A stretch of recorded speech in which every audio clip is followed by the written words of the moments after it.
Hello everyone, I'm Old and in the Way. Hope you all are well.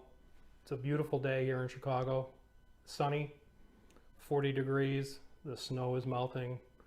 I hear tell we've lost about 30 inches of snow off the ground in the last week. Pretty incredible. We had close to 46 on the ground, so it's disappearing. It's turning into what we call snert here in Chicago. That's a combination of snow and dirt. Not my favorite time of the year, but why am I here today? Scott, 16th Day, is doing a sub appreciation giveaway. I feel like we should be giving him something, and so kind of that's what I'm doing now is saying how much I appreciate you, Scott. You have a great channel. I really enjoy it. Thought-provoking and calming at the same time.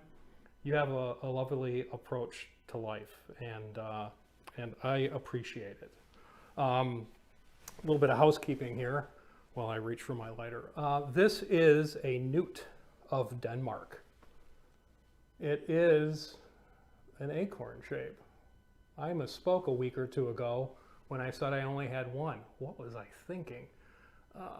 I really love this pipe. This is about 30 years old. I just had the stem replaced because I chewed through this one too. And so I had Briarville put an amber saddle stem on this, and I really like it. I like the rustication on here, and typically I like a flat plateau, but this one is also appealing. Very nice. It's a great smoker. It looks like it would be heavy, but it's not. It's fairly light. It's about 50 grams. And it smokes really cool and nice. Nice big bowl. So anyway.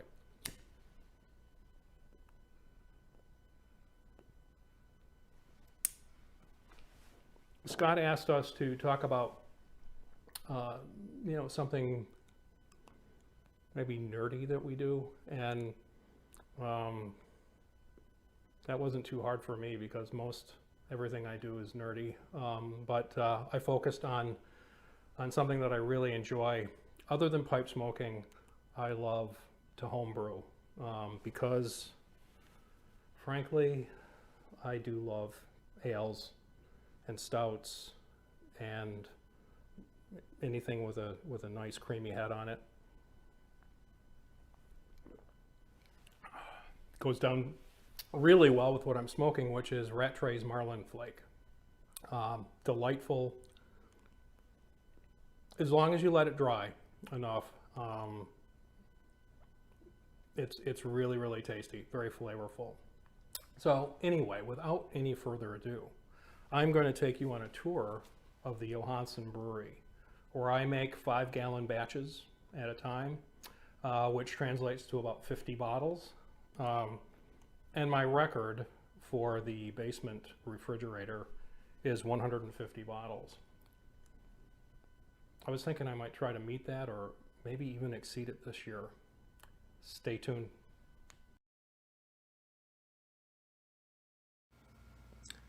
Welcome to the Johansson Basement Brewery. Yes, this is my nerd activity. I love making home brews, and I've been doing it since 1991, I believe. I have an Erlenmeyer flask that I use for making a yeast starter. It's important to get a yeast going, and so I mix up a mini batch of dry malt extract and sugar to sort of prime the yeast and get it going, start feeding it so that it can start reproducing. I use liquid malt extract and dry malt extract and a whole series of grains that are available. It's really fun to come up with a style of beer you want to make and then buy the appropriate grains and hops. I have freeze-dried hops here. I used to grow them in my backyard, which was really interesting. They would grow 30 or 40 feet tall in the summer, They would grow up to 12 inches a day when they were really going. So I had a structure that was 40 feet tall, and I had ropes that they would climb up, and they would actually reach the top and start heading back down to the ground again. They had root structures that were 2 feet deep. Really an interesting plant. The Egyptians used them for salads. We have our yeast that we use.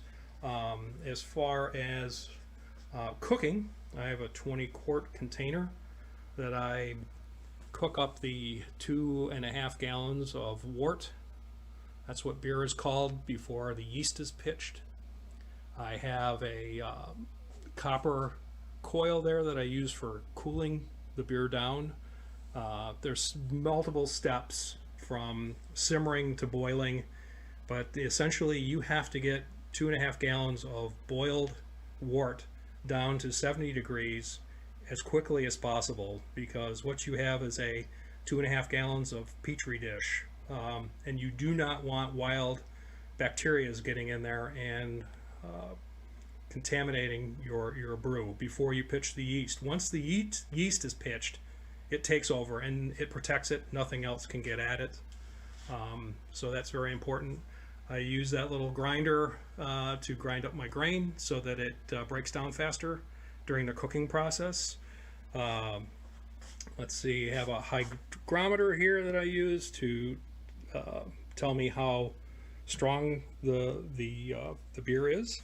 I have a primary fermenter, 6 gallons, that the wort and 3 gallons and yeast are pitched into this guy first, and it stays there for about 3 days, and it's very active and fun to watch. It's just it explodes in there, and the foam that comes off of it is really intense. Once that settles down, then we move it into a 5-gallon container. It'll stay in there and mature for another 2 weeks, 3 weeks, depending. And I bottle all my own beer. That way I can give it away to friends. I have a little bottling stand there that's affixed to my desk, or I have the handheld model. And lastly but not leastly, I have the book that I put together, and it has all my how-to in here.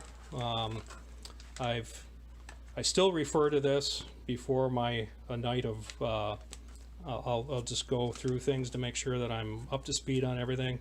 I use it for training. I've trained a couple of my nephews to brew beer. My son brews beer. My son-in-law brews beer. So it's been a lot of fun, actually teaching as well. So there you have it. It's my little bit of nerdom, and I love it.